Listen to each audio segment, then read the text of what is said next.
The prince that never became king, Neymar da Silva Santos Jr. Respeita o manto, o rei voltou! The greatest of all time, Cristiano Ronaldo was born. Cristiano റൊണാൾഡോൻ്റെ ലൈഫിൽ biggest tragedy വരുന്നത് 15 വയസ്സിൽ he was diagnosed with a heart condition. റൊണാൾഡോനെ പറ്റി പറഞ്ഞപ്പോൾ മെസ്സിനെ പറ്റി പറയണല്ലോ. മെസ്സിയുടെ ഗ്രാൻഡ് മദർ ഈ ലോകത്തുനിന്ന് വിട പറഞ്ഞു പോവുക. ലിയോണൽ മെസ്സിക്ക് ഗ്രോത്ത് ഹോർമോൺ ഡെഫിഷ്യൻസി ഉണ്ടായിരുന്നു.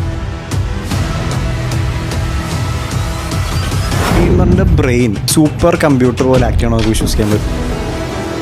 Greatest of all time, 5 Ballon d'Ors, 5 champions. റൊണാൾഡോൻ്റെ ബോഡിയിൽ എന്തുകൊണ്ട് ടാറ്റൂസ് ഇല്ല? ക്രിസ്ത്യാനോ റൊണാൾഡോൻ്റെ ആ ഒരു സൈഡ് ഓഫ് ആ ഒരു ഭാഗം പലർക്കും അറിയില്ല. Lionel Andrés Messi. Rest is history. The calendar says, Ronaldo, you are 41 now. And Ronaldo says, no, I am Cristiano Ronaldo.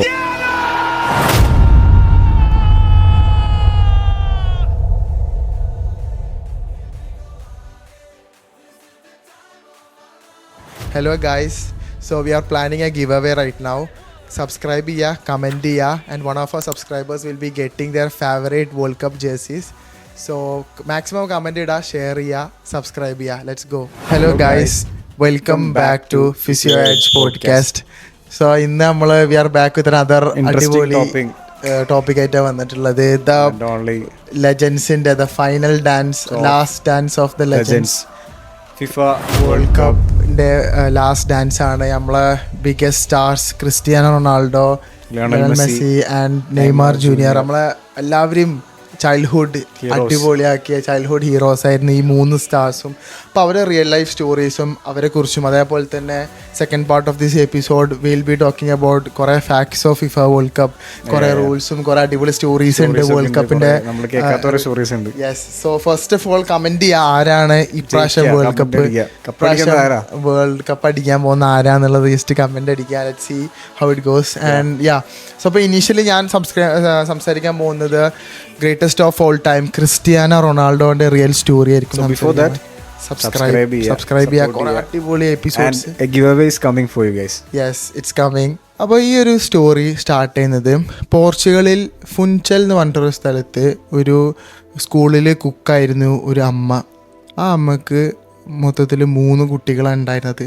അപ്പോൾ ഈ സ്കൂളിൽ ഭക്ഷണം ഉണ്ടാക്കി അതിൽ കിട്ടുന്ന മിച്ചം വരുന്ന ഭക്ഷണം, ബാക്കി വരുന്ന ഭക്ഷണം കുട്ടികൾക്ക് കൊടുത്തിട്ടായിരുന്നു ആ ഫാമിലി മുന്നോട്ട് പോയിരുന്നത്. അത്രയും ഒരു ദാരിദ്ര്യത്തിൽ കൂടെ കടന്നു പോയിക്കൊണ്ടിരിക്കുന്ന ഒരു ഫാമിലി ആയിരുന്നു ഈ അമ്മയും അവരുടെ കുട്ടികളും. അങ്ങനെയാണ് ആ അമ്മക്ക് 4മതൊരു പ്രഗ്നൻസി ഉണ്ടാവുന്നത്. അപ്പോൾ എന്തായാലും ആ 4മത്തെ ഒരു കുട്ടീനെ പോലും കൂടിയും നോക്കാനുള്ളൊരു ശേഷി ആ ഫാമിലിക്ക് ഉണ്ടായിരുന്നില്ല. അങ്ങനെ ആ കുട്ടീനെ ഇല്ലാണ്ടാക്കാൻ വേണ്ടിയിട്ട് ചൂട് ബിയറും കുടിച്ചിട്ടും മരുന്ന് കുടിച്ചിട്ട് ആ കുട്ടീനെ ഇല്ലാണ്ടാക്കാൻ നോക്കിയിരുന്നു എന്നുള്ളതാണ് ഏറ്റവും ഞെട്ടിക്കുന്ന ഒരു സംഭവം. പക്ഷേ വിധിയെ തോൽപ്പിച്ച് ആ കുഞ്ഞ് ജനിക്കുകയാണ്. 1985 ഫെബ്രുവരി 5 the greatest of all time Cristiano Ronaldo was born എന്നുള്ളതാണ് ഇൻട്രസ്റ്റിംഗ് ആയിട്ടൊരു സംഭവം എന്ന് പറയുന്നത്. അതുപോലെ ക്രിസ്ത്യാനോ റൊണാൾഡോയുടെ അമ്മ ക്രിസ്ത്യാനോനെ ജനിക്കുന്നതിൻ്റെ മുന്നേ ഇല്ലാണ്ടാക്കാൻ വേണ്ടി ശ്രമിച്ചിരുന്നു എന്ന് പറയുകയാണെങ്കിൽ നിങ്ങൾക്ക് എല്ലാവർക്കും വിശ്വസിക്കാൻ പറ്റുമോ? That's actually the beginning of the story. അങ്ങനെ ക്രിസ്ത്യാനോ റൊണാൾഡോൻ്റെ അച്ഛനെ കുറിച്ച് പറയുമ്പോൾ അദ്ദേഹം ഒരു സ്കൂളിൽ ഒരു ഫുട്ബോൾ ഷോപ്പിലൊക്കെ വർക്ക് ചെയ്യുന്ന ഒരാളാണ്. ഈ ഫുട്ബോൾ കിറ്റ്സ് അതേപോലെ അങ്ങനത്തെ ഒക്കെ ഒരു ഷോപ്പിലെ ക്രിസ്ത്യാനോനെ ചെറുപ്പത്തിൽ മുതലേ ഫുട്ബോൾ കൊടുത്തിട്ടും കളിക്കാനൊക്കെ ഭയങ്കര ഇൻട്രസ്റ്റ് കാണിച്ചിരുന്നു അച്ഛന്. അങ്ങനെ ചെറുപ്പത്തിൽ തന്നെ ഒരു 8 വയസ്സായപ്പോൾ തന്നെ അവർ ചെറിയൊരു ക്ലബ്ബിൽ കളിക്കാനും അക്കാഡമിയിലൊക്കെ ജോയിൻ ചെയ്തു. അവൻ്റെ ആ ഒരു കളി കണ്ടിട്ട് ആൾക്കാർക്ക് ഭയങ്കര ഇമ്പ്രസ് ആകാൻ തുടങ്ങി. ഈവൻ ടീച്ചേഴ്സ് വരെ കളിയാക്കിയിട്ടുണ്ട് ക്രിസ്ത്യാനോനെ. നീ ഒരു ഫുട്ബോൾ വെച്ചിട്ടൊന്നും എവിടെയും എത്താൻ പോകുന്നില്ല, നീ മര്യാദയ്ക്ക് പഠിക്കാൻ നോക്കുമെന്ന് പറഞ്ഞിരുന്ന ടീച്ചേഴ്സ് ഉണ്ടായിരുന്നു എന്നുള്ളതാണ്. ഇന്ന് ക്രിസ്ത്യാനോ റൊണാൾഡോൻ്റെ പേരിൽ ഒരു എയർപോർട്ട് ഉണ്ടെന്ന് പറയുകയാണെങ്കിൽ വിശ്വസിക്കാൻ പറ്റുമോ? അതുപോലെ ഈസ് ദ വേൾഡിലെ ഏറ്റവും കൂടുതൽ സാലറി വാങ്ങുന്ന ഒരു ഫുട്ബോൾ പ്ലെയർ പ്ലെയറാണ് ക്രിസ്ത്യാനോ റൊണാൾഡോ. ആൻഡ് അങ്ങനെ 10ാം വയസ്സിൽ ക്രിസ്ത്യാനോ റൊണാൾഡോക്ക് നാഷണാലെ എന്ന് പറഞ്ഞിട്ടുള്ള ഒരു ചെറിയ ക്ലബ്ബ് അസൈൻ ചെയ്യാണ്. നല്ല അടിപൊളിയായിട്ടുള്ള കളിയായിരുന്നു ക്രിസ്ത്യാനോ കളിച്ചിരുന്നത്. അതുകൊണ്ട് തന്നെ ലിസ്ബൺ പോർച്ചുഗൽ 12ാം വയസ്സിൽ ലിസ്ബൺ പോർച്ചുഗൽ, നമുക്കറിയാം സ്പോർട്ടിംഗ് CP എന്ന് പറഞ്ഞിട്ടുള്ളൊരു ടീമുണ്ട്, ആ ഒരു ക്ലബ്ബ് ക്രിസ്ത്യാനോനെ അസൈൻ ചെയ്യാണ്. അങ്ങനെ അവിടുന്ന് ഇതേപോലെ കുറേ ഗോൾസ് സ്കോർ ചെയ്തു, കുറേ ടീമിനെ കുറേ മുന്നോട്ട് കൊണ്ടുപോയി. ക്രിസ്ത്യാനോ റൊണാൾഡോൻ്റെ ലൈഫിൽ ബിഗ്ഗസ്റ്റ് ട്രാജഡി വരുന്നത് 15ാം വയസ്സിൽ he was diagnosed with a heart condition and that's called tachycardia. Faster heart beat ഉണ്ടാവുക എന്നുള്ളതാണ്. അപ്പോൾ ആ ഒരു കണ്ടീഷൻ വന്നതോടെ ക്രിസ്ത്യാനോ റൊണാൾഡോനോട് ഡോക്ടേഴ്സ് പറഞ്ഞത് ഇനി ഒരിക്കലും ഫുട്ബോൾ കളിക്കാൻ പറ്റില്ല എന്നാണ്. കാരണം റെസ്റ്റിംഗ് ഹാർട്ട് ബീറ്റ് പോലും അത്രയും ഹൈ ആയിരുന്നു എന്നുള്ളതാണ്. അപ്പോൾ ഒരു അത്ലറ്റ്സിനെ കുറിച്ച് നമുക്ക് എന്തായാലും പറയേണ്ട ആവശ്യമില്ലല്ലോ. അങ്ങനെ ലിസ്ബൺ പോർച്ചുഗൽ തളർന്നില്ല. അവർ മെഡിക്കൽ ടീം വെച്ചിട്ട് ക്രിസ്ത്യാനോ റൊണാൾഡോക്ക് ഒരു സർജറി ചെയ്യാണ്. അങ്ങനെ സർജറി ചെയ്ത് സക്സസ്ഫുള്ളായി. അന്ന് ICU കിടക്കുമ്പോൾ ക്രിസ്ത്യാനോ റൊണാൾഡോ വിചാരിക്കുന്നില്ല is gonna be the greatest of all time, 5 Ballon d'Ors, 5 champions league and the most salary വാങ്ങുന്ന ഒരു ഫുട്ബോൾ പ്ലെയറായി മാറുമെന്ന് ഒരിക്കലും വിചാരിക്കുന്ന പോലും ഇല്ല. അതാണ് actually the starting of Cristiano Ronaldo എന്ന് പറയുന്നത്. ക്രിസ്ത്യാനോ റൊണാൾഡോയുടെ അച്ചീവ്മെൻറ്റ്സിനെ കുറിച്ച് പറയുകയാണെങ്കിൽ എല്ലാവർക്കും അറിയുന്നുണ്ടാവും. ഇപ്പോൾ നേരത്തെ പറഞ്ഞ പോലെ 20+ ഓഫ് ഗോൾഡൻ ബൂട്ട്സ് ആണെങ്കിലും. അപ്പോൾ ക്രിസ്ത്യാനോ റൊണാൾഡോൻ്റെ ഒരു ഗോൾഡൻ ബൂട്ടിൻ്റെ ഒരു കഥയുണ്ട്. ക്രിസ്ത്യാനോ റൊണാൾഡോ 2011 ക്രിസ്ത്യാനോ റൊണാൾഡോക്ക് ഒരു ഗോൾഡൻ ബൂട്ട് കിട്ടിയിട്ടുണ്ടായിരുന്നു. അപ്പോൾ ആ ഗോൾഡൻ ബൂട്ട് ആദ്യം ഒരു ഓപ്ഷനിൽ വെച്ചിട്ട് അറൗണ്ട് 1.2 മില്യൺ യൂറോസാണ് അത് നേടിയത്. ആ പൈസ ഒരിക്കലും ക്രിസ്ത്യാനോ റൊണാൾഡോ സ്വയം എടുക്കുകയല്ല ചെയ്തത്, പലസ്തീനിലെ ഗാസയിലെ കുട്ടികൾക്ക് വേണ്ടി ഡൊണേറ്റ് ചെയ്യാണ് ചെയ്തത് എന്നുള്ളതാണ്. യെസ്, ക്രിസ്ത്യാനോ റൊണാൾഡോൻ്റെ ആ ഒരു സൈഡ് ഓഫ് ആ ഒരു ഭാഗം പലർക്കും അറിയില്ല. എല്ലാവർക്കറിയാം കുറേ ഈഗോ ഉണ്ട് ക്രിസ്ത്യാനോ റൊണാൾഡോക്ക് എന്നൊക്കെ പറഞ്ഞ് കുറേ ട്രോളുന്ന ആൾക്കാരുണ്ട്. But he was A regular charity donate ചെയ്യുന്ന ഒരാളായിരുന്നു. വേൾഡ് വിഷൻ, യൂണിസെഫ്, അതേപോലെ തന്നെ സ്റ്റുഡൻറ്റ് ലൈഫ്സ്, ഇങ്ങനത്തെ ഒക്കെ ഓരോ കുട്ടികൾക്ക് വേണ്ടിയിട്ട് ഇങ്ങനത്തെ ഓരോ പ്രൊജക്ഷനൊക്കെ ബ്രാൻഡ് അംബാസഡറായി വർക്ക് ചെയ്യുന്ന ഒരാളും കൂടിയാണ് ക്രിസ്ത്യാനോ. അതേപോലെ ബിഗ്ഗസ്റ്റ് ഫാക്ട്സ് ആണ് ക്രിസ്ത്യാനോ റൊണാൾഡോൻ്റെ ബോഡിയിൽ എന്തുകൊണ്ട് ടാറ്റൂസ് ഇല്ല. അതെല്ലാവർക്കും ഉള്ളൊരു സംശയമാണ്. അതിൻ്റെ മെയിൻ റീസൺ ഹീസ് ആക്ച്വലി ആ റെഗുലർ ബ്ലഡ് ഡോണറാണ്. റെഗുലറായിട്ട് ബ്ലഡ് ഡൊണേറ്റ് ചെയ്യുന്ന ഒരാളായിരുന്നു ക്രിസ്ത്യാനോ റൊണാൾഡോ. അതുപോലെ നമ്മൾ പച്ച കുത്തി കഴിഞ്ഞാൽ അത് ഇൻഫെക്ഷൻ സ്പ്രെഡ് ആവാൻ ചാൻസ് ഉണ്ട്. അതുകൊണ്ടാണ് ക്രിസ്ത്യാനോ റൊണാൾഡോ അത്രയും പ്യുവർ ഹാർട്ടഡ് ആയിട്ടുള്ള ഒരു സോളാണ് ക്രിസ്ത്യാനോ റൊണാൾഡോ. പക്ഷേ എത്ര പറഞ്ഞാലും ഞാനിപ്പോൾ നിങ്ങൾ എന്നോട് മെസ്സിയോ റൊണാൾഡോ എന്നൊക്കെ ചോദിച്ചാൽ ഞാൻ എന്തായാലും മെസ്സി എന്നാ പറയുള്ളൂ. But Cristiano is another animal, he's another person build different. ആ ഒരു മൈൻഡ് സെറ്റും ആ ഒരു മെൻറ്റാലിറ്റി വേറൊരു പ്ലെയേഴ്സിന് ഞാൻ കണ്ടിട്ടില്ല. Still he's playing at the top level. 42-ാം വയസ്സ് 41-ാം വയസ്സിലും ഇത്രയും അടിപൊളിയായി കളിക്കുന്ന വേറൊരു പ്ലെയർ ഇല്ല. That's actually the story of Cristiano Ronaldo. So റൊണാൾഡോനെ പറ്റി പറഞ്ഞപ്പോൾ മെസ്സിനെ പറ്റി പറയണല്ലോ. So one and only Lionel Andres മെസ്സിയുടെ സ്റ്റോറി സ്റ്റാർട്ട് ചെയ്യുമ്പോൾ 1987 മെസ്സി ജനിക്കണത്. June 24 date of birth. ഈ മെസ്സിയുടെ സ്റ്റോറി സ്റ്റാർട്ട് ചെയ്യുമ്പോൾ അർജൻറ്റീനയിലെ റൊസാരിയോത്തെ ഒരു സ്ഥലത്തൊരു ഉണ്ണി ജനിക്കുകയാണ്. അതായത് അച്ഛൻ ഒരു സ്റ്റീൽ കമ്പനിയിലെ ഒരു അച്ഛനും അതേപോലെ മെയ്ഡായിട്ടുള്ള അമ്മയ്ക്കും 3-ാം ആൺകൊച്ചായിട്ട് 3-ാം മകനായി ജനിക്കുന്ന ആളാണ് ലിയോണൽ ആൻഡ്രസ് മെസ്സി. സോ മെസ്സിയുടെ ഈ ഒരു സ്റ്റോറി സ്റ്റാർട്ട് ചെയ്യുമ്പോൾ ജനിച്ച പാടത്ത് തന്നെ അവരൊരു കോമ്പിനിച്ച് പേരിട്ടതാണ് മെസ്സി എന്നുള്ള രീതിയിൽ പറഞ്ഞത്. സോ അങ്ങനെ ഈ ഒരു സ്റ്റോറി കുറച്ചുകൂടി കഴിഞ്ഞപ്പോൾ മെസ്സി പതുക്കെ ഫുട്ബോളിനോടൊരു ഇഷ്ടം കാണിച്ചു തുടങ്ങി. അതായത് പന്തിനോടൊരു അട്രാക്ഷൻ, ഒരു അറ്റൻഷൻ, ഒരു ഒബ്സഷൻ വന്ന പോലെ തന്നെ കാണിച്ചു തുടങ്ങി. അതുകൊണ്ട് തന്നെ ചെറുപ്പം തൊട്ട് പന്തുകൾ ഇങ്ങനെ തട്ടാനും കസിൻസായിട്ട് കളിക്കാനും ഒക്കെ ചെയ്യായിരുന്നു. അതറിഞ്ഞുകൊണ്ട് തന്നെ അച്ഛൻ മെസ്സിക്ക് ഫുട്ബോൾ ഗിഫ്റ്റ് ചെയ്തിട്ടുണ്ടായിരുന്നു. സോ ഫ്രീ കിട്ടുമ്പോൾ ടൈമിലൊക്കെ മെസ്സിയും മെസ്സിയുടെ കസിൻസും കൂടെയുള്ള ആൾക്കാരൊക്കെ കൂടി തട്ടി കളിക്കും. അങ്ങനെ ഒരു ഇടയാണ് മെസ്സിയുടെ ഗ്രാൻഡ് മദർ മെസ്സിയുടെ കളി കാണുന്നത്. ലിയണൽ മെസ്സിയുടെ ഏറ്റവും വലിയ സപ്പോർട്ടറായിരുന്നു ഗ്രാൻഡ്മ. എന്നിട്ട് മെസ്സിക്ക് എന്താണ് ഗ്രാൻഡ് മദറിനോട് ഇത്രയധികം ഇഷ്ടം വരാൻ കാരണം എന്താണ്? അതിനുള്ള ഒറ്റ ഉത്തരം എന്താ വെച്ച് കഴിഞ്ഞാൽ മെസ്സിയുടെ എല്ലാ കളി കാണാനും ഗ്രാൻഡ്മ വരുമ്പോൾ ഗ്രാൻഡ്മയ്ക്ക് ഒരു സംഭവം മനസ്സിലായി. ആക്ച്വലി എൻ്റെ മോന് ബോൾ ടാക്കിൾ ചെയ്യാനും അതുപോലെ ബോൾ കട്ട് ചെയ്യാനും ഡ്രിബിൾ ചെയ്ത് ഒരു സ്പെസിഫിക് ഏരിയയിൽ എത്തിക്കാനും ഫിനിഷ് ചെയ്യാനും പറ്റുന്നുണ്ട്. ആ ഏജിൽ എൻ്റെ മോൻ ഇത്ര നന്നായി ചെയ്യണമെങ്കിൽ he has a good skill, some kind of God's blessing has him. അവനെന്തോ ഉണ്ട്, ഗിഫ്റ്റഡ് ആണെന്ന് മനസ്സിലായി. അപ്പോൾ ഗ്രാൻഡ് മദർ ആസ് യൂഷ്വൽ കളി കണ്ട് ഇഷ്ടമായപ്പോൾ മനസ്സിലായി ഓക്കെ എൻ്റെ മോനെ ഞാൻ സപ്പോർട്ട് ചെയ്തില്ലെങ്കിൽ ശരിയാവില്ല പറഞ്ഞിട്ട് എല്ലാവിധ ഗെയിം പ്ലേ ആയിക്കോട്ടെ, എല്ലാവിധ ക്ലബ്സിൽ പോകാനായിക്കോട്ടെ, എല്ലാത്തിനും കൂടെ കൊണ്ടുപോകുക ഗ്രാൻഡ് മദറ. എന്ത് മാച്ച് ആയിക്കോട്ടെ അത്രയധികം മെസ്സിക്ക് സപ്പോർട്ട് കൊടുത്ത ഒരാളാണ് മെസ്സിയുടെ ഗ്രാൻഡ് മ. അങ്ങനെ മെസ്സിയുടെ 11-ാം വയസ്സായപ്പോൾ മെസ്സിയുടെ ഗ്രാൻഡ് മദർ ഈ ലോകത്തുനിന്ന് വിട പറഞ്ഞു പോവാണ്. ലിയണൽ മെസ്സിയുടെ ഫസ്റ്റ് ഹാർട്ട് ബ്രേക്ക് ആയിരുന്നു അത്. ഇനി അതിന് ശേഷം നടന്ന ഏറ്റവും വലിയ ഡിസിഷൻ എന്താ വെച്ചാൽ മെസ്സി അടിക്കണ ഓരോ ഗോളും മെസ്സി സ്വന്തം ഗ്രാൻഡ് മദറിന് ട്രിബ്യൂട്ട് ചെയ്യുന്നു. ലൈക്ക് ഈ show like this always to sky, എല്ലാ ഗോളും എൻ്റെ മുത്തശ്ശി. അതുകൊണ്ട് തന്നെ ആയിരിക്കാം maybe final world cup ആയപ്പോൾ പെനാൽറ്റി ടൈമിൽ let it be today my grand mother എന്ന് പറഞ്ഞത്. അതാണ് Lionel Messi. Always gifted, always gifted, always gifted. So അതാണ് ലയണൽ മെസ്സിയുടെ ഒരു സ്റ്റോറി ആയിട്ട് പറഞ്ഞത്. അങ്ങനെ ഇരിക്കുമ്പോഴാണ് കുറച്ച് കഴിഞ്ഞപ്പോൾ കോച്ചും അതുപോലെ തന്നെ ഇവരുടെ വീട്ടുകാരും കൂടി ഒരു സംഭവം മനസ്സിലാക്കുന്നത്, മെസ്സിക്ക് ബാക്കി ആൾക്കാരെ വെച്ച്, ബാക്കി പ്ലേയേഴ്സിനെ വെച്ച് അത്ര വളർച്ചയില്ല. അപ്പോൾ കോച്ചാണ് ആദ്യം പറഞ്ഞത്. അപ്പോൾ വീട്ടുകാരാണെങ്കിൽ അത് കേട്ടപ്പോൾ അവർക്കും തോന്നി, ഓ ശരിയാണല്ലോ, എൻ്റെ മോൻ അത്ര വളർച്ചയില്ലല്ലോ എന്ന് മനസ്സിലായപ്പോൾ ഒരു ഡോക്ടറെ അടുത്ത് കൊണ്ടുപോയി. അങ്ങനെ ഡോക്ടർ ഡയഗ്നോസ് ചെയ്യാണ് ലിയോണൽ മെസ്സിക്ക് ഗ്രോത്ത് ഹോർമോൺ ഡെഫിഷ്യൻസി ഉണ്ടായിരുന്നു ചെറുപ്പത്തിൽ. അങ്ങനെ എന്നിട്ട് ഇവർ പറഞ്ഞു ട്രീറ്റ്മെൻറ്റ് എന്തായാലും എടുക്കണം, കാരണം പ്രോപ്പറായിട്ട് പോയില്ലെങ്കിൽ ഭാവി വലിയ പ്രശ്നമാവും. അങ്ങനെ പറഞ്ഞ് ഒരു ട്രീറ്റ്മെൻറ്റ് സ്റ്റാർട്ട് ചെയ്യണം. ഓരോ ട്രീറ്റ്മെൻറ്റും വളരെയധികം എക്സ്പെൻസീവാണ്. കാരണം എന്താ വെച്ചാൽ ഗ്രോത്ത് ഹോർമോൺ ട്രീറ്റ്മെൻറ്റ് ഭയങ്കര എക്സ്പെൻസീവാണ്, കോസ്റ്റ്ലിയാണ്. അപ്പോൾ അത് ഇനീഷ്യൽ ടൈമിലൊക്കെ അവർക്ക് കുഴപ്പമില്ലായിരുന്നു. നിയർലി പറഞ്ഞാൽ 2 years വരെ ഒരു കുഴപ്പമില്ലാണ്ട് ട്രീറ്റ്മെൻറ്റ് കണ്ടിന്യൂ ചെയ്തു. കാരണം അച്ഛൻ്റെ ഇൻഷുറൻസ് ഉണ്ടായിരുന്നു. അതിന് ശേഷം 2 വർഷം കഴിഞ്ഞപ്പോൾ അച്ഛൻ്റെ ഇൻഷുറൻസ് ആക്ച്വലി ബ്രേക്കായി. അപ്പോൾ ആക്ച്വലി സെൽഫ് കയ്യിൽ നിന്ന് എടുത്ത് ട്രീറ്റ്മെൻറ്റ് ചെയ്യാനായിട്ട് ഭയങ്കര എക്സ്പെൻസാണ്. അതുകൊണ്ട് തന്നെ ഇടയ്ക്ക് ഈ ഒരു സെഷൻസ് ഇടയ്ക്ക് ബ്രേക്കായി. അപ്പോൾ മെസ്സിയുടെ ഗെയിം പ്ലേയിൽ അത് ബാധിച്ചു തുടങ്ങി. മെസ്സി ഇടയ്ക്ക് ടയേർഡാവുക, ഫെറ്റീഗ് ആവുക, അങ്ങനെ അവസ്ഥകൾ ഉണ്ടായിട്ടുണ്ട്. അങ്ങനെ എന്ത് ചെയ്യുമെന്ന് അറിയില്ല, ഒരു ഹോപ്പുമില്ല, ഒന്നുമില്ല. ഇനിയാണ് ഏറ്റവും വലിയ ഇൻട്രസ്റ്റിംഗ് ആയിട്ടുള്ള കാര്യം വരാൻ പോണത്. എന്താ വെച്ചാൽ ലിയോണൽ മെസ്സിക്ക് പല ക്ലബ്സിൽ നിന്ന് ഓഫേഴ്സ് വന്നു തുടങ്ങി. ലൈക്ക് എൻ്റെ ഇവിടെ നല്ല ഓഫർ, ഇപ്പുറത്ത് നല്ല ഓഫർ. കാരണം മെസ്സി അത്ര നന്നായി കളിക്കും, അത്ര നല്ല രീതിയിൽ ഡ്രിബിൾ ചെയ്യും, അത്ര രീതിയിൽ കളിക്കുന്നുണ്ടായിരുന്നു. അപ്പോൾ ഓഫേഴ്സ് വരുമ്പോഴും ഓരോ ഓഫേഴ്സും അച്ഛൻ റിജക്റ്റ് ചെയ്യായിരുന്നു. കാരണം അച്ഛൻ വെച്ച പ്രപ്പോസൽ എന്താ വെച്ചാൽ, എൻ്റെ മോനിങ്ങനെ ഒരു ഇഷ്യൂ ഉണ്ട്, ഗ്രോത്ത് ഹോർമോൺ ഇഷ്യൂ ഉണ്ട്. എൻ്റെ മോൻ്റെ ഈ ഒരു ട്രീറ്റ്മെൻറ്റ് അഫോർഡ് ചെയ്യാൻ പറ്റുകയാണെങ്കിൽ മാത്രമേ എൻ്റെ മോൻ ഈ ക്ലബ്ബിൽ സൈൻ ചെയ്യുള്ളൂ എന്ന് പറഞ്ഞു. ട്രീറ്റ്മെൻറ്റ് കോസ്റ്റ് അത്യാവശ്യം വലുതായതുകൊണ്ട് തന്നെ ക്ലബ്സ് ഒന്നും തീരുമാനിച്ചില്ല ചെയ്യുന്നു. പക്ഷേ എന്തു ചെയ്യുമെന്ന് അറിയില്ല. കഥ ഇങ്ങനെ മുന്നോട്ട് പോവാണ്. മെസ്സിക്ക് ഒരു ഏജായി വരാണ്. അപ്പോഴാണ് സ്പെയിനിൽ നിന്നൊരു കോൾ വരാണ്. ആക്ച്വലി ഇവിടെ Under 18 കാറ്റഗറിയിൽ ഒരു സെലക്ഷൻ നടക്കുന്നുണ്ട്, പറ്റുകയാണെങ്കിൽ ഒന്ന് അറ്റൻഡ് ചെയ്യാൻ പറ്റുമെന്ന് ചോദിച്ചു. ആ കോൾ വേറെ അവിടെ നിന്നല്ല വന്നത്, വൺ ആൻഡ് ഓൺലി ബാർസലോണ, ബാർസലോണയിൽ നിന്നാണ് ആ കോൾ വന്നത്. അങ്ങനെ ഈ ഒരു സംഭവം അറ്റൻഡ് ചെയ്യാനായിട്ട് മെസ്സിയുടെ കസിൻ്റെ വീട്ടിൽ പോയി നിൽക്കുകയാണ്. സ്പെയിനിൽ അവർക്കൊരു കസിൻ ഹോപ്പുണ്ട്. അപ്പോൾ അവിടെ പോയി നിന്നിട്ട് അറ്റൻഡ് ചെയ്യാന്നുള്ള രീതിയിലായി ഗെയിം പ്ലേ അറ്റൻഡ് ചെയ്തപ്പോൾ മെസ്സിയുടെ കളി കണ്ടിട്ട് അവിടുത്തെ ബോർഡിലൊരു മെമ്പറിൽ ചാൾസ് എന്നാണ് പേര്, ചാർലിന്ന് വിളിക്കുക. ആൾ ഭയങ്കര ഇഷ്ടമായ ആളെ, കാരണം അത്രയധികം ഒബ്സസ്ഡ് ആയിട്ട് കളിക്കുന്നുണ്ട്, ബോൾ കട്ട് ചെയ്യുന്നുണ്ട്, ഡ്രിബിൾ ചെയ്യുന്നുണ്ട്, കറക്റ്റ് ഫിനിഷ് ചെയ്യുന്നുണ്ട്. ഇത്രയധികം പ്രോപ്പർ കോർഡിനേഷൻ അങ്ങനെ ഒരാൾക്ക് ചെയ്യാൻ പറ്റുന്നു. ഈവൻ ബാക്കി പ്ലേയേഴ്സ് പോലെ ചെയ്യണില്ല. അത്രയും ഇംപ്രസ്ഡ് ആയി, അത്രയും അടിപൊളി സർപ്രൈസ്ഡ് ആയി.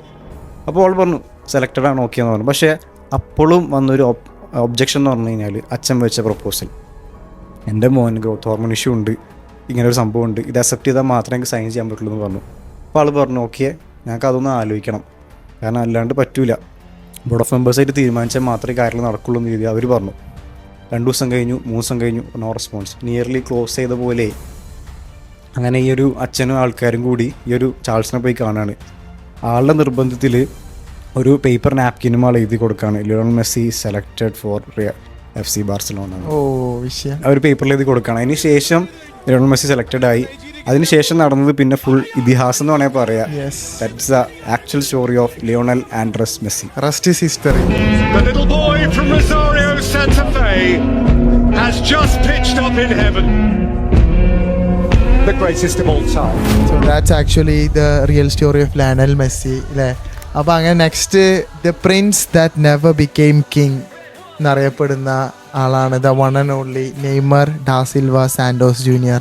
നെയ്മർ ജൂനിയറിൻ്റെ കുറിച്ചാണ് ഇന്ന് എനിക്ക്, കാരണം ഇവരെ ലെജൻസിനെ കുറിച്ച് പറയുമ്പോൾ ഒരിക്കലും വിട്ട് പോകാൻ പാടില്ലാത്തൊരു പ്ലെയറും കൂടിയാണ്. He's my childhood hero. അപ്പോൾ നെയ്മറിനെ കുറിച്ച് പറയുകയാണെങ്കിൽ കുറേ കാര്യങ്ങളുണ്ട്. ബട്ട് എനിക്ക് ഇപ്പോഴും ഞാൻ മനസ്സിൽ ഓർത്ത് വെക്കുന്ന ഒരു മാച്ച് എന്ന് പറയുന്നത് UCL റൗണ്ട് ഓഫ് 16 ആണ്. Neymar junior was the magic of that game. കാരണം ഫസ്റ്റ് ഗെയിമിൽ പാരീസ് ജെൻ, ആ ഗെയിം എല്ലാവരും കണ്ടിട്ടുണ്ടാവും. കാരണം ഫസ്റ്റ് ഗെയിമിൽ 4-0 ബാഴ്സ തോറ്റ്. പാരീസ് ജെർമനിൽ ബാഴ്സ കളിയാണ്. PSG 4-0 തോൽപ്പിച്ച് ബാഴ്സനെ. എന്നിട്ട് ലൂയിസ് എൻട്രിക്കെ പറഞ്ഞൊരു വാചകമുണ്ട്, if they can score 4 we can score 6 എന്ന് പറഞ്ഞു. അത് പറഞ്ഞൊരു വാക്ക് പോലും തെറ്റിയില്ല. ആൻഡ് അത് മോനെ ആ മാച്ച് എന്ന് പറഞ്ഞാൽ അത്രയും രോമാഞ്ചം തന്നൊരു മാച്ച് എനിക്ക് വേറെ ഇല്ല. ആൻഡ് ഫൈനൽ മിനിറ്റ്സിൽ നെയ്മറിൻ്റെ ആ ഒരു പെനാൽറ്റി, ആ direct free kick and that final assist, അതാണ് മാൻ്റെ ലൈഫിൽ ഏറ്റവും ബിഗ്ഗസ്റ്റ് UCL കംബാക്ക്. പക്ഷെ അത് ഏറ്റവും വലിയ ട്വിസ്റ്റ് അതല്ല, അത്രയും വലിയൊരു കംബാക്ക് അടിച്ച് നെയ്മർ പിന്നീട് വിത്തിൻ മാസങ്ങൾക്കുള്ളിൽ തിരിച്ച് PSG പോവുകയാണ്. ആ PSG പോകുന്നത് ഒരു ബിഗ്ഗസ്റ്റ് ട്രാൻസ്ഫർ വിൻഡോ പൊട്ടിച്ചിട്ടാണ് നെയ്മർ PSG പോകുന്നത്. ദ മോസ്റ്റ് വാല്യുബിൾ പ്ലെയർ, ഇത്രയും വലിയൊരു എമൗണ്ടിൽ വേറെ പ്ലെയറിനെ വാങ്ങിയിട്ടില്ല. ദാറ്റ് ഈസ് $222 million ആണ് ആ ഒരു പ്ലെയറിനെ വാങ്ങിയത്. അതിന് ശേഷം വേറെ ഒരു പ്ലെയർ അത്ര വില കൊടുത്ത് വാങ്ങിയിട്ടില്ല. That's actually I want talk about നെയ്മറിനെ കുറിച്ച് പറയുമ്പോൾ. യെസ്, പിന്നെ വെരി ഗുഡ് സ്റ്റോറി. മെസ്സി പറഞ്ഞേ, എനിക്ക് if you want B the best, I will be. ഞാൻ നിന്നെ ബെസ്റ്റ് ആക്കി തരാം, നീ പോവല്ലേ എന്ന് പറഞ്ഞതായിരുന്നു. ബട്ട് അന്ന് പോയില്ലെങ്കിൽ എന്തായിരിക്കും എന്നുള്ളത്, അതാണ് ഭയങ്കര സാഡ് ന്യൂസ് ആയിരുന്നു. ഞാൻ കുറേ പറഞ്ഞു ഫ്രണ്ട്സിനോടൊക്കെ ഒരിക്കലും നെയ്മർ പോവില്ല. ബട്ട് അൺഫോർച്ചുനേറ്റ്ലി നെയ്മർ പോയി. And now it's his last world cup നടന്നുകൊണ്ടിരിക്കുകയാണ്. We are chanting for Neymar. And ഇപ്പോഴും ഇഞ്ചുറീസും അതിലൂടെയൊക്കെ കടന്നു പോയിക്കൊണ്ടിരിക്കുന്ന ഒരു പ്ലെയറാണ്. ആസ് എ ഫിസിയോതെറാപ്പിസ്റ്റ് നമുക്കറിയാം എത്രത്തോളം ഡിഫിക്കൽട്ടാണ് ഒരു ഇഞ്ചുറി വരുന്നതും അതിൽ നിന്ന് തിരിച്ച് കം ബാക്ക് വരാനും. So this is last dance. Let's hope for the best Brazil. Okay, so actually എനിക്ക് നെയ്മറിനെ പറ്റി ഒരു കാര്യം പറയാനുണ്ട്. നെയ്മറിൻ്റെ ബ്രെയിൻ ആക്ച്വലി ഒരു സൂപ്പർ കമ്പ്യൂട്ടർ പോലെ ആക്ട് ചെയ്യണമെന്ന് നമുക്ക് വിശ്വസിക്കാൻ പറ്റുമോ? കാരണം എന്താ വെച്ചാൽ നെയ്മറിൻ്റെ ബ്രെയിൻ ആക്ടിവിറ്റി ഒരു ജാപ്പനീസ് സയൻറ്റിസ്റ്റുകൾ സ്റ്റഡി ചെയ്തു. അപ്പോൾ നെയ്മറിൻ്റെ ബ്രെയിൻ ആക്ടിവിറ്റിയും അതുപോലെ തന്നെ നോർമൽ ആയിട്ടുള്ളൊരു അതർ അത്ലറ്റ് അല്ലെങ്കിൽ ഒരു ഫുട്ബോൾ അത്ലറ്റിൻ്റെ ആക്ടിവിറ്റിയും കമ്പയർ ചെയ്യുകയാണ്. അപ്പോൾ നെയ്മറിൻ്റെ brain is working like an automatic machine. അതായത് ഗെയിം കളിക്കുമ്പോൾ അല്ലെങ്കിൽ ഡ്രിബിൾ ചെയ്യുമ്പോൾ സ്കില്ലിടുമ്പോൾ നെയ്മറിൻ്റെ ഒരു പ്രോസസ്സ് ഓട്ടോമാറ്റിക്കാണ്. അതായത് ചിന്തിക്കേണ്ട ആവശ്യമില്ല. നോർമലി ഉള്ള പ്ലേയേഴ്സിന് അത് ലെഫ്റ്റിക്കോ റൈറ്റിലോ കട്ട് ചെയ്യണത് ഇൻസ്റ്റൻ്റ് ആയിട്ട് തിങ്കിങ് വരും. നെയ്മറിന് ആ തിങ്കിങ് പ്രോസസ്സ് ഇല്ല, ഇൻസ്റ്റൻ്റ് ആയിട്ട് നടക്കുന്നുണ്ട്. അതുകൊണ്ട് തന്നെ അതിനൊരു പേര് പറയേണ്ട scientist actually Neymar has an efficiency called extra ordinary neural efficiency. ഇത് അത്രയധികം ഇൻസ്റ്റൻ്റ്ലി ആൾക്ക് ഡ്രിബിൾ ചെയ്യാൻ പറ്റും, ടാക്കിൾ ചെയ്യാൻ പറ്റും. ഈവൻ അർജന്റീനന്റെ ഗോൾ കീപ്പർ വരെ പറഞ്ഞിട്ടുണ്ട് ഹാർഡ് ടു ഡിഫെൻഡ്. അതൊരു വിഷയം തന്നെ. Is a gifted player. അത്രയും like if you ask like Messi or Ronaldo, I would say Neymar. Like അതാണ് ആക്ച്വലി അത്രയും ഇഷ്ടമാണ് നമുക്ക് നെയ്മറിന്റെ സ്റ്റോറീസ് എന്ന് പറയുന്നത്. ലയണൽ മെസ്സി ശരിക്കും സ്പെയിനിന് വേണ്ടി കളിക്കാൻ പോവേണ്ട ഒരു പ്ലെയർ ആണെന്ന് പറഞ്ഞാൽ എനിക്ക് വിശ്വസിക്കാൻ പറ്റുമോ? He was so close, this much close to play for Spain. കാരണം ഈ ലയണൽ മെസ്സിന്റെ സ്റ്റോറി നേരത്തെ പറഞ്ഞ പോലെ തന്നെ ലയണൽ മെസ്സി ഇതേപോലെ ലാമാസി ചെറുപ്പത്തിൽ തന്നെ ലാമാസി അക്കാഡമിയിൽ കളിച്ച് അത്രയും വലിയൊരു പ്ലെയറായി. സ്പെയിൻ ഫെഡറേഷനൊക്കെ അവൻ അത്രയും എന്താ പറയുക ഇഷ്ടപ്പെട്ടിരുന്ന ഒരു പ്ലെയറും കൂടിയായിരുന്നു. അങ്ങനെ ഒരു ഓഫർ കൊടുക്കുകയാണ് ലയണൽ മെസ്സിക്ക്, നീ സ്പെയിനിന് വേണ്ടി കളിക്കണം, അതേപോലെ അന്നെ എത്രയും വളർത്തിയത് ലൈക്ക് സ്പെയിൻ ആണല്ലോ, ലാമസി അക്കാഡമി എത്രയും വളർത്തി ഇത്രയും വലിയൊരു പ്ലെയറാക്കി മാറ്റിയത് അക്കാഡമി അല്ല. So you have to play for Spain എന്നൊക്കെ പറഞ്ഞിട്ടുണ്ടായിരുന്നു. ബട്ട് ലയണൽ മെസ്സി പറഞ്ഞു no, Argentina is my home, it's my people, it's my family. അങ്ങനെ small boy from Rosario, Lionel Andres Messi. അങ്ങനെയാണ് മെസ്സി അർജന്റീനയ്ക്ക് വേണ്ടി കളിക്കുന്നത്. ആ കളിച്ചതിൻ്റെ സമയത്ത് അർജന്റീനയ്ക്ക് വേണ്ടി കളിച്ചു. ബട്ട് അൺഫോർച്ചുനേറ്റ്ലി കുറേ തോൽവികളൊക്കെ വന്നു. അർജന്റീന കുറേ ഫൈനൽസ് വരെ തോൽക്കേണ്ടി വന്നു. ബട്ട് സ്പെയിൻ എന്നൊക്കെ പറഞ്ഞാൽ അന്നത്തെ കാലത്ത് വൺ ഓഫ് ദ സ്ട്രോങ്ങസ്റ്റ് ടീമായിരുന്നു സ്പെയിന്. അങ്ങനെ ഫുൾ ക്രിറ്റിസിസം വന്നു മെസ്സിനോട്. ഈ എനിക്ക് അർജന്റീന സ്പെയിന് പോയിരുന്നെങ്കിൽ ഇപ്പോൾ കുറേ ട്രോഫീസൊക്കെ നേടായിരുന്നു എന്നൊക്കെ പറഞ്ഞിരുന്നു. ബട്ട് ലയണൽ മെസ്സി അത്ര ഉറച്ചു നിന്നു. Argentina is my home, I born from there എന്ന് പറഞ്ഞ്. അങ്ങനെയാണ് 2022 ലയണൽ മെസ്സി കപ്പടിക്കുന്നത്. And rest is history, the football is complete. ഈ ഫിഫനെ പറ്റി പറഞ്ഞപ്പോൾ ഈ ഫിഫ വേൾഡ് കപ്പിന്റെ വേറൊരു പേരെന്താ അറിയോ? എന്താ? It's actually called as Jules Rimet trophy. ആർക്കും അറിയണ്ടാവില്ല ചിലപ്പോൾ, മോസ്റ്റ് ഓഫ് ആൾക്കാർക്ക് അറിയില്ല. കാരണം ഈ ഒരു ട്രോഫി വേൾഡ് വാർ ടൈമിലൊക്കെ കുറേ ഇഷ്യൂസ് ഉണ്ടാക്കിയിട്ടുണ്ട്. കാരണം വേൾഡ് വാർ നടന്ന ടൈമിൽ ഇവരത് ഒളിപ്പിച്ച് വെച്ചിരുന്നു, കാണാണ്ട് മിസ്സായി പോകാണ്ടിരിക്കാൻ ഒരു ഷൂ റാക്കിൻ്റെ ഉള്ളിലൊക്കെ. അങ്ങനെ കുറേ മിസ്സായി കുറേ സ്റ്റോറീസ് ഉണ്ട്, അതിലേക്ക് നമ്മൾ വരാം. സോ ബിഫോർ ദാറ്റ് ഈ ഒരു ട്രോഫിയുടെ മെയിൻ പർപ്പസ് എന്താ വെച്ചാൽ സെക്കൻഡ് വേൾഡ് വാറിന് ശേഷം എല്ലാവിധ രാജ്യങ്ങളും തെറ്റി കിടക്കുക റീയുണൈറ്റ് ചെയ്യാനായിട്ടൊരു മെത്തേഡാണ് ഈ വേൾഡ് കപ്പ്. അതിന് ശേഷമാണ് ഈ ഒരു വേൾഡ് കപ്പ് ട്രോഫി ഡിസൈൻ ചെയ്യണത്. ആക്ച്വലി ഇറ്റാലിയൻ സ്കൾപ്ചറാണ് ഈ സംഭവം ഡിസൈൻ ചെയ്തത്. സിൽവിയോ ഗ്ലാസിയ എന്ന് പറഞ്ഞ ഒരാളാണ് ഇത് ഡിസൈൻ ചെയ്തത്. 18 കാരറ്റ് ഗോൾഡിൽ വരുന്ന ഒരു ട്രോഫിയാണ് ആക്ച്വലി. അതായത് ആ മൊമെൻറ്റിൽ നമുക്ക് ജയിച്ച് കഴിഞ്ഞാൽ സെലിബ്രേറ്റ് ചെയ്യാൻ സംഭവം കിട്ടും. പക്ഷെ അത് കഴിഞ്ഞ് കഴിഞ്ഞാൽ it will go back to there on security purpose. കാരണം അതിന് ശേഷം പ്ലേയേഴ്സിന് കൊടുക്കുന്നത് റെപ്ലിക്കാണ് കൊടുക്കുക, എൻ്റെ ഒരു വേറെ കോപ്പിയാണ് ആക്ച്വലി കൊടുക്കുക. കാരണം എന്താ വെച്ചാൽ പല ഇൻസിഡൻസിലും ഈ ഫിഫ ട്രോഫീസ് കാണാണ്ടായി പോയിട്ടുണ്ട്. യെസ്, അതിനെക്കുറിച്ച് പറയുമ്പോഴാണ് ഫിഫ വേൾഡ് കപ്പ് ഒരു വട്ടം ഒരാൾ കട്ട് കൊണ്ടുപോയിട്ടുണ്ടെന്ന് പറഞ്ഞാൽ എനിക്ക് വിശ്വസിക്കാൻ പറ്റുമോ? അത് ഭയങ്കര ഇൻട്രസ്റ്റിംഗ് സ്റ്റോറിയാണ്. This was actually happened in ഇംഗ്ലണ്ടിൽ നടക്കുന്ന ഒരു ഇൻസിഡൻ്റ് ആണ്. ഇംഗ്ലണ്ടിൽ വേൾഡ് കപ്പ് തുടങ്ങാൻ വളരെ കുറച്ച് ദിവസങ്ങൾ മാത്രമേ ബാക്കി ഉണ്ടായിരുന്നുള്ളൂ. അപ്പോൾ അവരൊരു മ്യൂസിയത്തിൽ എന്ത് ചെയ്യുന്നുണ്ട്, ഈ ഒരു വേൾഡ് കപ്പ് ഇങ്ങനെ കാണിച്ച് എല്ലാവരും എക്സൈറ്റഡ് ആണ്, കാണിച്ചുകൊണ്ടിരിക്കുകയാണ്. അങ്ങനെ പെട്ടെന്നൊരു ദിവസം അവരിങ്ങനെ എല്ലാവരും കൂട്ടത്തിൽ ആൾക്കാരൊക്കെ കണ്ടുകൊണ്ടിരിക്കുക മ്യൂസിയത്തിൽ. പെട്ടെന്നൊരു സ്ലൈറ്റ് ഓഫ് സെക്കൻഡിനുള്ളിൽ വേൾഡ് കപ്പ് നോക്കുമ്പോൾ കാണുന്നില്ല. ഫുള്ളി ന്യൂസിലായി, വൺ ഫ്ലാഷ് ന്യൂസായി വൈറലായി. 1966 ഈ ഒരു ഇൻസിഡൻറ്റ് നടക്കുന്നത് കേട്ടോ. അപ്പോൾ എന്ത് ചെയ്യുന്നുണ്ട്, ഇംഗ്ലണ്ടിൽ മൊത്തത്തിൽ വൻ വിഷയമായി, ന്യൂസിലൊക്കെ ഫുൾ വിഷയമായി. ആൾക്കാർ ഇത് സെർച്ച് ചെയ്തുകൊണ്ടിരിക്കുക. കുറച്ച് ദിവസങ്ങളുള്ള വേൾഡ് കപ്പ് തുടങ്ങാൻ, ഇതെങ്ങാനും മോഷ്ടിച്ച് പോയാൽ എല്ലാം ഇടിഞ്ഞു. അങ്ങനെ ഫുള്ള് റിസർച്ച് ഡാവിഡ് കോർപ്പറ്റ് എന്ന് പറഞ്ഞ ഒരാൾ ഇതേപോലെ സ്ട്രീറ്റ്സിലൂടെ നടന്നു, ഒരു നായ്ക്കുട്ടിനെ നടന്നുകൊണ്ടിരിക്കുക. പെട്ടെന്ന് ആ നായ്ക്കുട്ടി വേഗം ഓടിയിട്ട് ഒരു വണ്ടിൻ്റെ ബാക്കിലോട്ട് പോയിട്ട് ആ ഡിക്കുമ്പോൾ ഇങ്ങനെ ബാർക്ക് ചെയ്തുകൊണ്ടിരിക്കുക, കുറച്ചുകൂടി ഇരിക്കുക. അപ്പോൾ എന്താ, ഡിക്ക് തുറന്ന് നോക്കുമ്പോൾ ഒരു പേപ്പറിൽ പൊതിഞ്ഞിട്ട് വേൾഡ് കപ്പ് അവിടെ കിടക്കുന്നത്. The dog who saved world cup എന്നുള്ള പേരിൽ ആ ഡോഗിനൊക്കെ പിന്നെ അപ്രീഷിയേറ്റ് ചെയ്തു. വേൾഡ് കപ്പിലൊക്കെ വന്നിട്ട് ഇംഗ്ലണ്ട്, അങ്ങനെ അവസാനം ആ വേൾഡ് കപ്പ് ഇംഗ്ലണ്ട് ജയിക്കുകയാണ് ചെയ്തത്. അങ്ങനെ ഈ ഡോഗിനൊക്കെ അപ്രീഷിയേറ്റ് ചെയ്ത് ഭയങ്കര വലിയൊരു പ്രോഗ്രാംസ് ഒക്കെ നടന്നു. അതിൻ്റെ ബിഗ്ഗസ്റ്റ് ട്വിസ്റ്റ് എന്ന് പറഞ്ഞാൽ ഇതേപോലെ തന്നെ 1983 ബ്രസീൽ ഇതേപോലെ പെട്ടെന്ന് വീണ്ടും വേൾഡ് കപ്പ് നഷ്ടപ്പെട്ട് കട്ടുകൊണ്ടായി. അത് പിന്നീട് കിട്ടിയിട്ടില്ല, അത് അവർ മെൽറ്റ് ചെയ്ത് കളിയാണ് ചെയ്തത് എന്നൊക്കെയാണ് പിന്നീട് ന്യൂസിൽ വന്നത്. That's actually A really different type of stories. അതുകൊണ്ടാണ് ഇത്രയധികം സെക്യൂരിറ്റീസ് ക്രിയേറ്റ് ചെയ്തത്. So end of this episode എനിക്ക് റൊണാൾഡോന്റെ ഒരു കാര്യം കൂടി പറയാണ്ട്. ആക്ച്വലി ക്രിസ്ത്യാനോ റൊണാൾഡോന്റെ ആക്ച്വൽ ഏജ് 41 ആണെങ്കിലും ആളുടെ മെറ്റബോളിക് ഏജ് 28. കാരണം ഉണ്ട്, അതായത് 2025 വൂപ്പ് എന്ന് പറഞ്ഞൊരു സംഭവം, നമ്മൾ ഈ വൂപ്പ് ഒരു സ്റ്റഡി കണ്ടക്ട് ചെയ്യണം. ആക്ച്വലി റൊണാൾഡോന്റെ heart rate, respiratory rate, HRV, അങ്ങനെ കുറേ സംഭവങ്ങൾ, എൻഡ്യൂറൻസ്, എയറോബിക്സ് എല്ലാതും ചെക്കൗട്ട് ചെയ്ത് എല്ലാ കാര്യങ്ങളും നോക്കി ഫൈനൽ റിസൾട്ട് വന്നപ്പോൾ ഇവരെല്ലാവരും പകച്ചുപോയി. റൊണാൾഡോന്റെ മെറ്റബോളിക് ഏജ് 28, ആക്ച്വൽ ഏജ് 41. അത്രയും ഫിറ്റ് ആയിരുന്നു, അത്രയും ഡിഫറൻസ് ഉണ്ടായില്ല. കാരണം ഒരിക്കലും എങ്ങനെ ആവാൻ പറ്റാ? It's all about his mind set. കാരണം റൊണാൾഡോ അത്രയധികം ഹാർഡ് വർക്കും പാഷനേറ്റ് ചെയ്തിട്ട് ഡിസിപ്ലിൻ ചെയ്ത് വർക്ക് ചെയ്യുന്ന ആൾ, അത്രയും പെർഫെക്റ്റ് ആയിട്ട് ബോഡിനെ ട്രീറ്റ് ചെയ്യുന്ന ഒരാളാണ്. സ്ലീപ്പ് ആയിക്കോട്ടെ, ഡയറ്റ് ആയിക്കോട്ടെ, എക്സസൈസ് ആയിക്കോട്ടെ. അതുകൊണ്ടാണ് ക്രിസ്ത്യാനോയുടെ അത്രയും ഇഷ്ടം ആൾക്കാർക്ക്. അത്രയും വലിയൊരു ഫിറ്റ് ആണ്, അത്രയും ഫിസിക്കലി ഡിസിപ്ലിൻഡ് ആയിട്ട് വന്നൊരു ഫുട്ബോൾ. ഇപ്പോഴും 41 വയസ്സിൽ ഇമ്മാരി കളി കളിക്കണമെങ്കിൽ ഒന്ന് ആലോചിച്ചു. അതിലൊരു കോട്ട് പറയണ്ട. Actually the calendar says Ronaldo you are 41 now, and Ronaldo says no, I'm Cristiano Ronaldo, I'm still 28 now, I can play 10 more years. That's the reply. That's so Cristiano Ronaldo. Okay. Yes. So that's the end of this episode. അപ്പോൾ നമ്മൾ tribute ചെയ്യുന്നതാണ് അവർ biggest stars in football, like Lionel Messi, Cristiano Ronaldo, Neymar junior. കുറേ പ്ലേയേഴ്സിൻ്റെ last world കപ്പാന്ന് അറിയാം. But ഇവർ 3 പേരും നമ്മളെല്ലാവരും ചൈൽഡ്ഹുഡ് മനോഹരമാക്കിയ പ്ലേയേഴ്സ് ആയിരുന്നു. Thank you so much. Thank you for saving football. And let's see who wins the World Cup. Comment ചെയ്യുക, subscribe ചെയ്യുക. See you next episode. Peace.